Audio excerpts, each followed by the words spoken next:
तिकडे तोंड करून बस. एक मिनिट घेतो.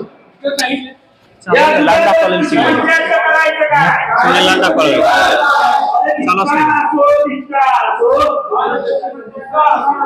या महाराष्ट्राचं करायचं काय?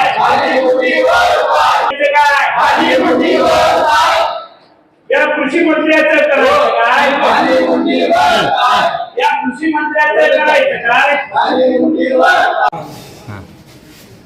या कृषी मंत्र्याचा जाहीर निषेध. या कृषी मंत्र्याचं करायचं काय? कृषी मंत्र्याचं करायचं काय? या कृषी मंत्र्याचं करायचं काय? करायचं काय? महाराष्ट्र शासन जनशक्ती पक्षाचा शेतकऱ्याची कर्जमाफी झालीच पाहिजे. शेतकऱ्याचा उद्धार कोणा झालाच पाहिजे. चला.